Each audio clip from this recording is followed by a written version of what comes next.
So, CeeDee, talk about how important it is for iron to sharpen iron in these camp practices, and why, the bond is so strong that the outside noise is irrelevant when it comes to the narrative of the trash talk. It's never been, you got to be a football player to really understand the trash talking. It's going to get explicit and it's going to get very like that. So just understanding that we got, and then, you put a lot of good guys or great guys at their position on a field like this, is going to happen. Nobody likes nobody getting the best of them. So the competition, it ramps up a lot. What's the next step for you, CeeDee? What do you look at as what makes a good year in 2023? Man, a successful year to me is winning the Super Bowl.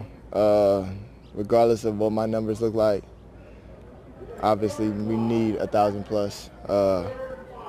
But I'm not too fond on that. I want a ring. The presence of Brandon Cooks, it feels like in practice, if it's not him making the play, it's you making the play, it's him making the play, you making the play. I know you guys are kind of feeding off each other as far as learning from each other. To talk a little bit about how seeing how good he is makes you or helps you take it to another level. Yeah, absolutely. Brandon's a phenomenal player. Every time I watch him on film, he's always zipping through the screen, and I almost laugh every time just because it surprises me every single time how fast he is at this. He's about to be 30 this year. By the way, if you guys don't know, I make fun of my 30-year-old guy. So yeah, like the fourth game, he's definitely finna scratch 30. But for him to be able to play this game for a longer period of time and still keep his speed and maintain his body and create the separation that he needs, and man, you can't ask for more. Then you got guys like MG also. He will take the top off. What does MG's work at Z do for you, do for this offense?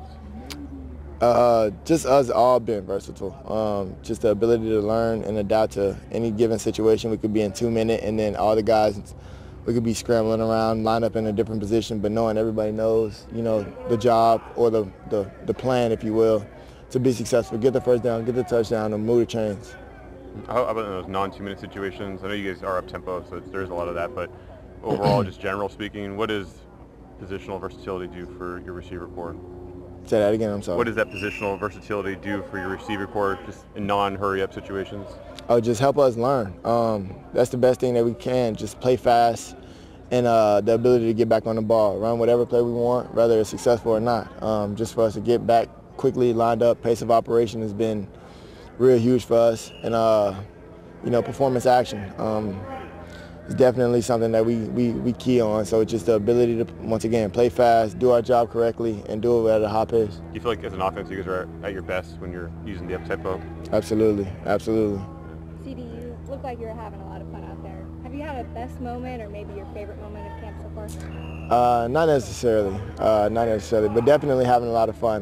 Love our defense. Them guys gonna push us to no other limit than the best. So can't really take a day off with those guys. Of course, our pass rush is amazing, but the guys that we have in the backfield, in the back end, they make us think, they make us work. They work together for 3 years, so they know what they have to do. They know their responsibilities, and they know where their help is. So just kind of trying to formulate a plan to really just crack them down. It's tough, but it's worth it. What's it like going against Gilmore? He's the smartest defensive back I've ever lined up against. Rather, if I line up, he knows the certain routes off of my alignment, and it sucks. So it's really chess. It's chess with him. You're not just really running a route, and I feel like that's making me better. So understanding if I come across a patient DB or a smart one, it's not going to be my first. And yeah, it's like he's done this before. You use the word patience.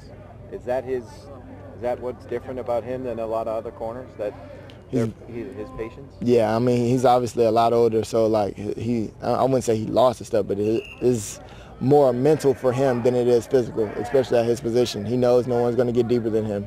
But the ability for him to make the play is he got to understand the alignment, assignment, and then his coverage, of course. But to play fast, man, to be as smart as he is, he won Defensive Player of the Year for a reason.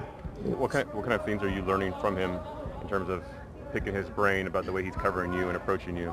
I'm asking him, if he feel like he would have won a rep, whether it's walkthrough Well, I mean, obviously in practice I can't really necessarily ask him, but on the walkthrough reps, he'll tell me what he's thinking just off of my alignment, and then I tell him what I'm thinking, and then if he felt like if he's correct on my route, I'm going to ask him how can I make him wrong.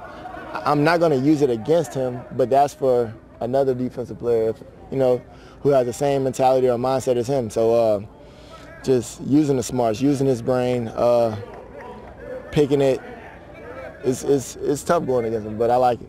CeeDee, when you have Gilmore and Cooks, two guys who played the Super Bowl, and you spoke about the Super Bowl, do you pick their brain in terms like how do we get this done? What are the things that we need to do to reach them? Yeah, no, absolutely. I mean, you just got to stay consistent. That's the main thing that keep the main thing, stay focused, and continue to be, the team that we're supposed to be. Not really getting too high, not getting too low if anything happened.